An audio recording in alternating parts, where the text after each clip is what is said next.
Happy Member Monday, everybody. It's Morgan with Downtown Wabash, Inc., and I am here with Geoff from Purdue Extension Wabash County, and we're going to talk exactly about what Purdue Extension is, what it does, where it's located, how you can utilize Purdue Extension in Wabash County. Geoff, how are you this morning? I'm good. How about you guys? Good. Good. So yeah, kick us off. Sure. Tell us who you are and what you do for Purdue Extension. Absolutely. So part of my job is marketing the program. We are a county-based program, so I'm a Purdue employee that is based in Wabash County. We are a group of folks who will pull research from the university, sort of digest it, boil it down, and then have that readily available to the community members in Wabash County.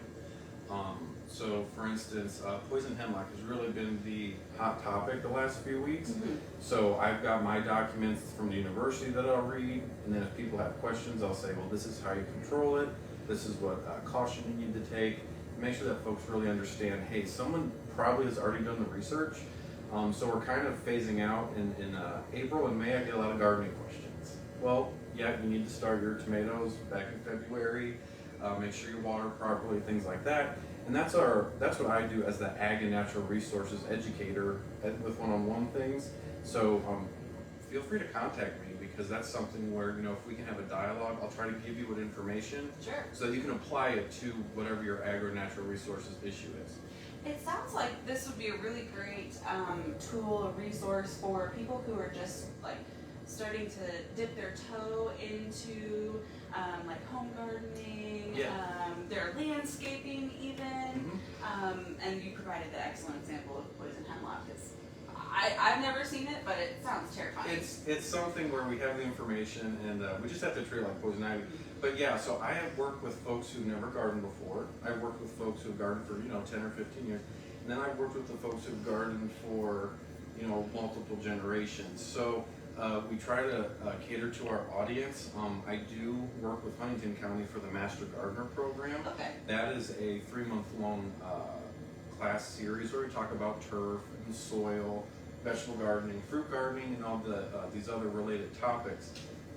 So that's one of the programs we provide. So not only do I do one-on-one sort of consultation, educating, but I also have programs that I can provide to larger audiences. That's excellent. And it is fun to do in Wabash County. The other thing is there is an ag educator in each county. So I work a lot with Huntington County, with Grant County, with Miami County, and all these others, because we'll partner up. Because each agriculture and natural resources educator usually has a specialty in their background. So mine is turf sciences, weed sciences, and horticulture. So I get a lot of questions. I might even give a talk down in Bloomington or Evansville or Fort Wayne. But then what I need to do is if I need to do a program on, say, animal sciences. I have very little background in that sort of thing. So I will call upon an educator who has animal science as their background. So it's a really nice community of educators throughout the state that work together to bring a lot of information. The Ag and Natural Resources Educator in Fulton County, he's an expert on goats. So if I have any questions about goats, I call him. The gentleman whose place I took after he retired, Kurt Campbell, he was the chicken guy. So if I have issues with chickens, I call him up. So it is fun just to kind of bounce ideas around, and that's what the Ag and Natural Resources side of things. But yeah, we always try to bring some new things, because again, when I go out of county, what that tells me is, hey, I need to make sure I bring people into the county. So that's something we try to do. Folks, I walked around, I've got a few community garden projects, so you might see me walking around the county. I try to stay a couple blocks from the courthouse because it's getting a little warmer out. But I try to check the river, and then I partner with the DNR and the soil and water folks to bring some programs.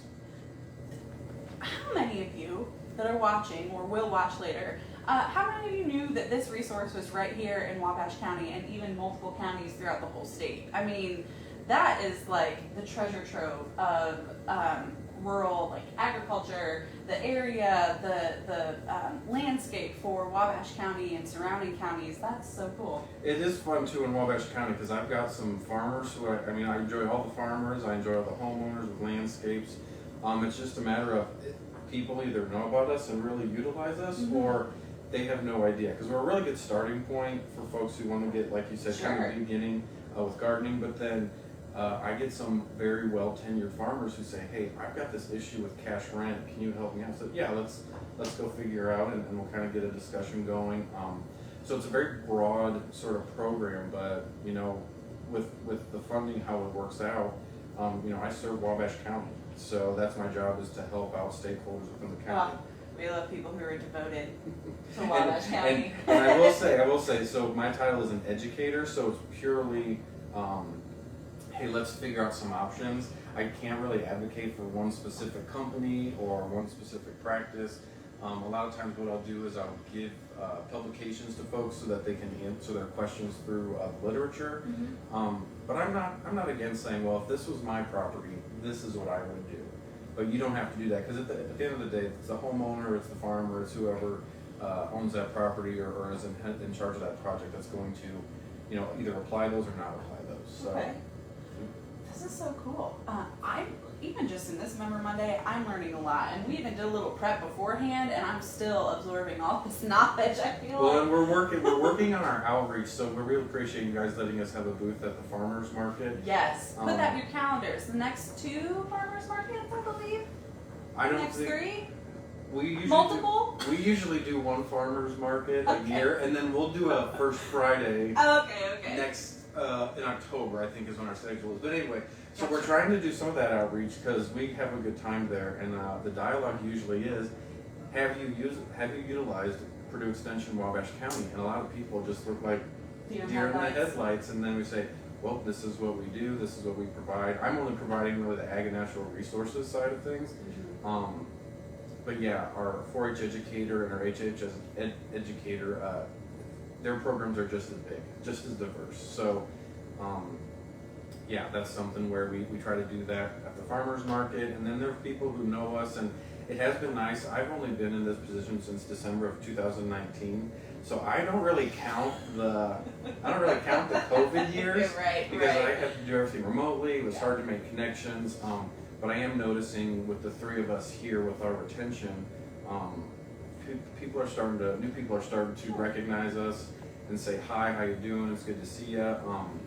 So that's been real fun, just to kind of get your face out in the community, because I don't mind being stopped, you know, on the walk during lunch and questions asked. So it's been a very welcoming community, and it's fun. It's a fun time. And you said that you have 2 other team members, right? Mm-hmm. Can you just give us a preview of your 2 other team members? Yeah. Here's the deal.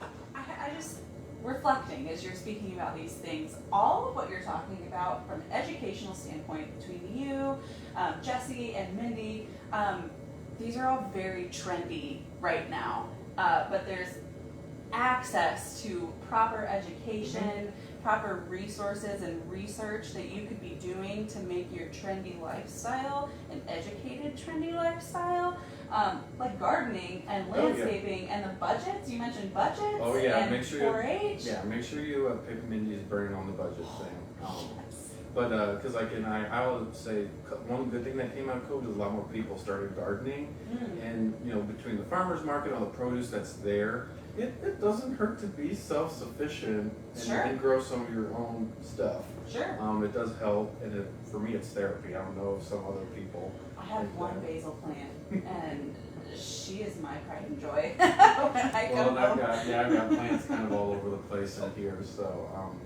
But yeah, it's fun that we get to work with, because I work with kids as young as 5 and 6, middle schoolers, high schoolers, adults, and then I did you mentioned basil. I did a workshop at the senior center, and we did herb gardens. So we try to hit everybody, and it's a good time. That's lovely. Okay, finishing thoughts here. Tell people where they can find you, how they can contact you. Phone, email, website. So we do have a website. I'm trained in plant sciences, not computer sciences, so please bear with us on the website stuff. 4-H is usually really updated. Email is great, especially in the ag world. If you have pictures, you can email me.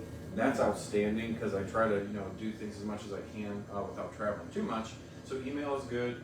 Feel free to call us, but we are a lot of times not in the office because we're doing programming somewhere else. Okay. I've got a meeting with solid waste this afternoon, and it's just our days are One of these days we're going to do the fishbowl activity and just pick a random day out because we're doing something different every day. Okay. So if you don't catch us, just leave a message. We'll get back to you as soon as possible. And I always say I'm not offended by friendly reminders because if something goes through the cracks, it takes a lot to get resurfaced. To get it back up. Okay. Okay. So yeah, email, phone are all good. We are located on the second floor of the Wabash County Courthouse.